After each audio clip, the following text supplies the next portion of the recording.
resolution to 4K. Hopefully you will not see much pixelation. You will see anyway, but not as bad as it was.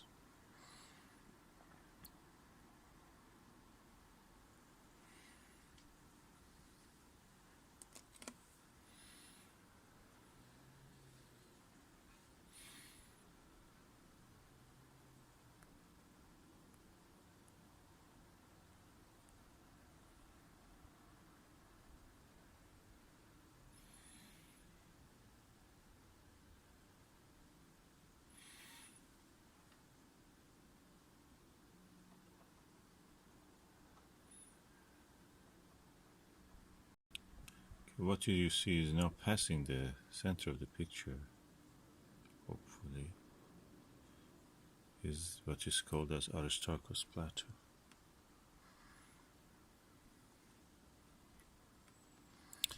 And the light is not very good, and also the clouds are causing a little bit. And you can see the color of it is different. So one of the olivine-rich area. Olivine is a metal that the mineral that exists in the mantle area of the planet's crust, mantle, core, if you remember. These are the layers of the planet's planetary bodies, which are made of rock or any other thing that has this kind of layering. Any object, differentiated object, gravitational differentiation. So it's now passing the center, top of the center, above the center. And the brightest spot is the Aristarchus crater itself.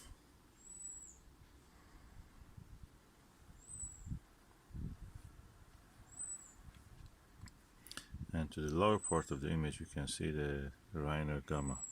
Oh, suddenly it became so clear. Try to bring it to the center. Yeah, it's now right dead center.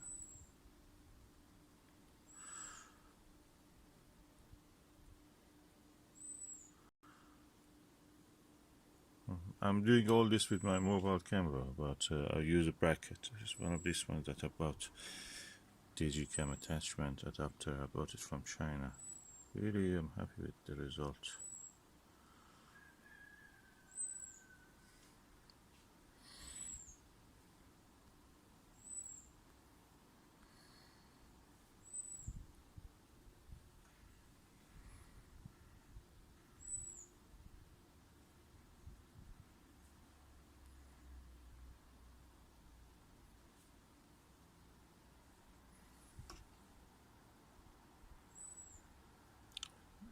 You're looking through the eyepiece directly.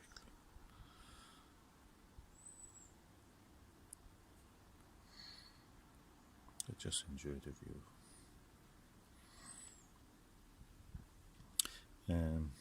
Yeah, good as a map. All these lunar features are created by impact. Circular features are called crater.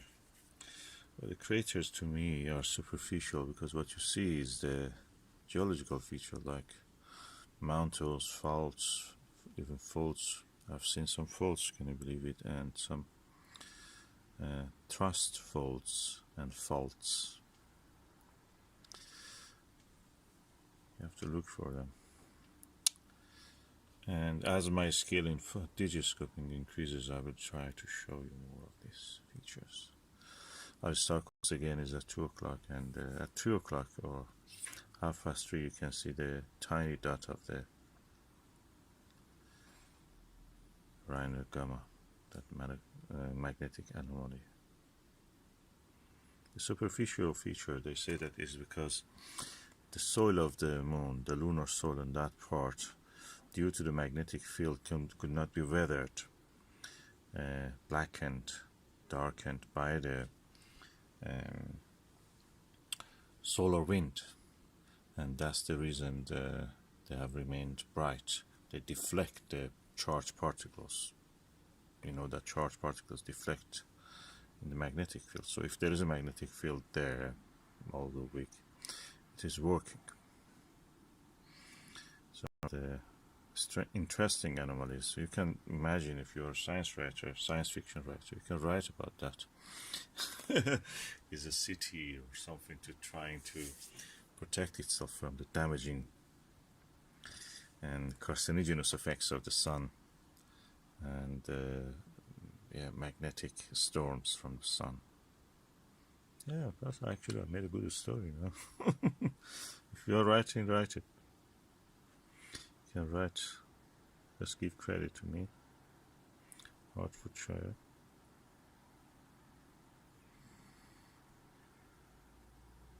Beautiful, magnificent Caucasus Mountains.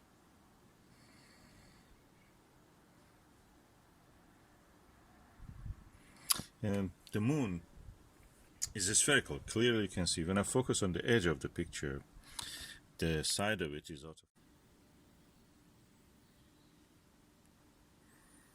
of. What you can see there in the center is the Copernicus crater. To the right of it is the Kepler crater.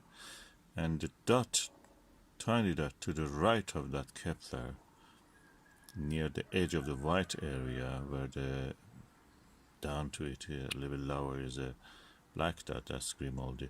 That tiny white dot is the magnetic anomaly called Rainer Gamma, or Reiner Gamma. As you can see, the thin layer of cloud exists in the sky. Is moving. It's mist practically. And the Italy-shaped area to the top is the Jura Mountains, and you can see a tiny dot also in the Jura Mountains called Plato, actually, crater Plato, the philosopher.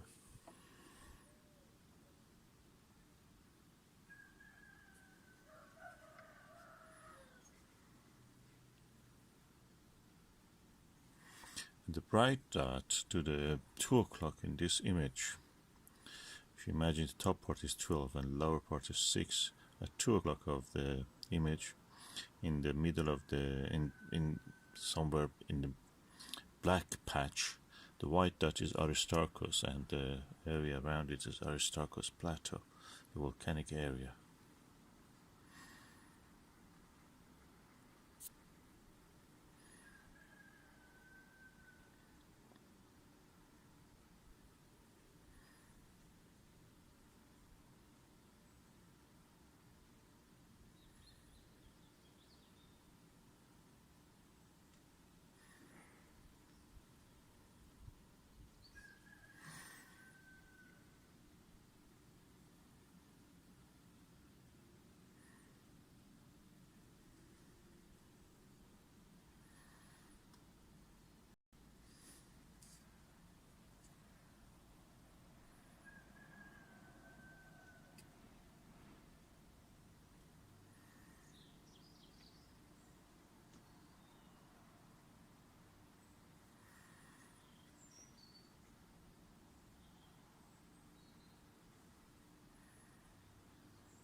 Yes, the clouds are making it really darker than what it is, what it actually should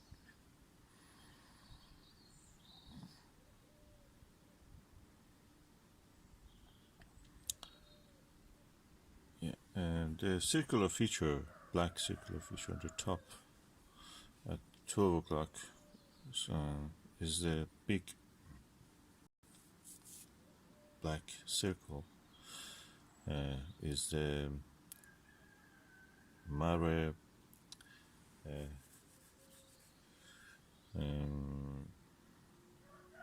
Imbrium, Sea of the Rains.